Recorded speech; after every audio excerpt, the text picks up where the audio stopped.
Good evening and welcome back to Prime of Midlife. This is the second video that I've done this evening. The first one I decided just was a load of rubbish. I actually made it just after I'd eaten this huge cake that we had at work today. We had a guest who didn't want the cakes we brought from the bakery, so we brought them home. Yeah, that took some getting over, that cake, I have to say. It was Belgian waffle with fresh cream and then strawberries, and I was like, oh yeah, I'll take that home. So that's taken me quite a bit of time to recover from, shall I say, and the last video was not my best. So what I wanted to talk about today was just something that came into my head just now, and it's, what are you going to eat?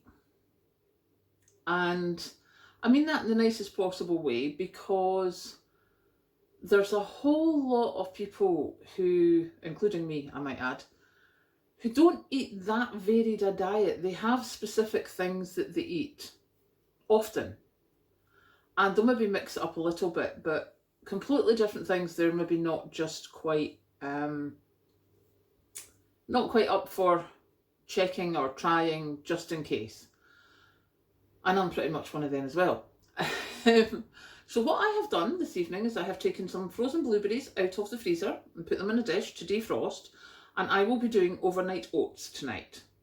I absolutely will, because I didn't do them last night.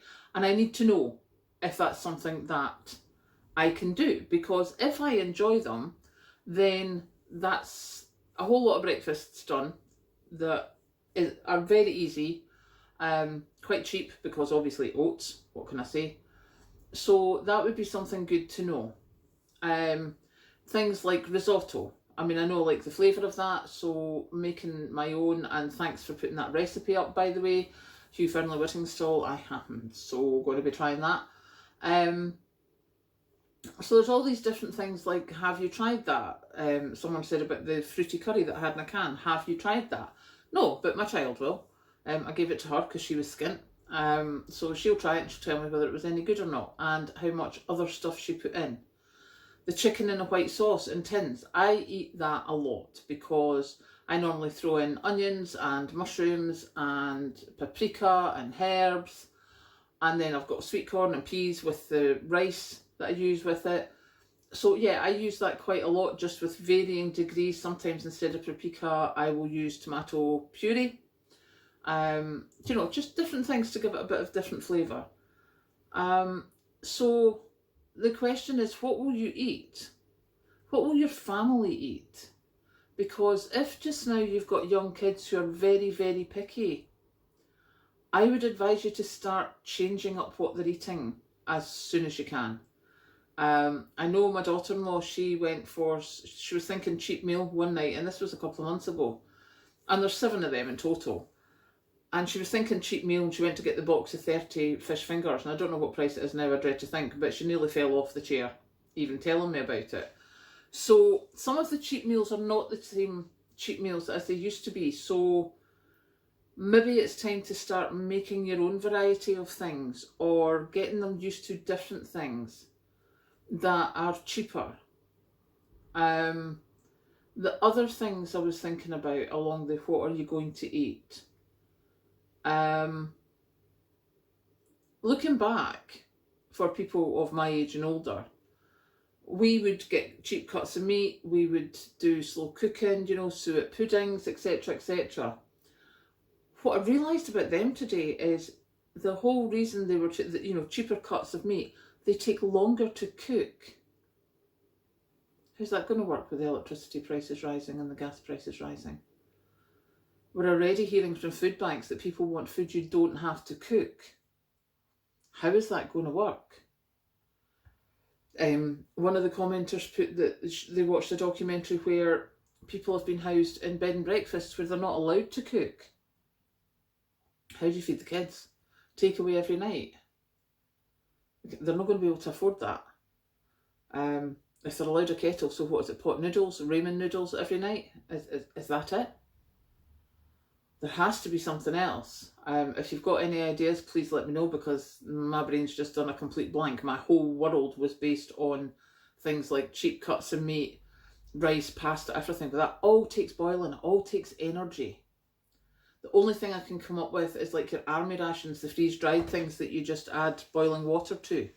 They are not cheap by any manner of means. But it's maybe something, if you can donate some to a food bank, that's possibly a good idea. Your other thing is portion control. How many is sat? And as my darling father would say, you've got a plate here that would choke a horse. Many of us sat with plates like that with, for me it's mac and cheese, homemade mac and cheese, honest to goodness, I can eat so much that I can barely move. We're not going to be able to afford that soon. Certainly not if we've got families, etc., etc. So, portion control. How much should a portion of rice or pasta be? And make sure that we try and start looking at that. Trying to get the portions down. So, yeah, the question is, what are we going to eat? It's not quite as simple as it seems at first, is it? And I think the quicker we start thinking about it as to what are we going to eat, as in meat, fish, poultry, veggies, breads, biscuits, processed foods, non-processed foods, what are we going to be able to eat? What are we going to be able to get our hands on is one question. What are you going to eat that you can cook or that you can make palatable if you don't have the money to put the meter on, to put the oven on, or to boil the pasta or whatever?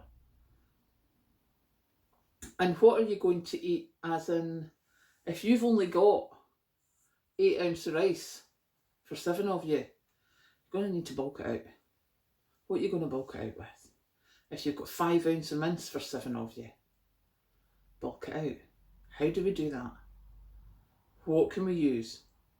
It's time to start thinking of these things now, before we have to start panicking, because what you don't want, especially if you've got kids or elderly that are not used to these different foods, the last thing you want is them throwing a hissy fit and going, I'm not eating that, and then you're concerned about whether they will actually eat it or not.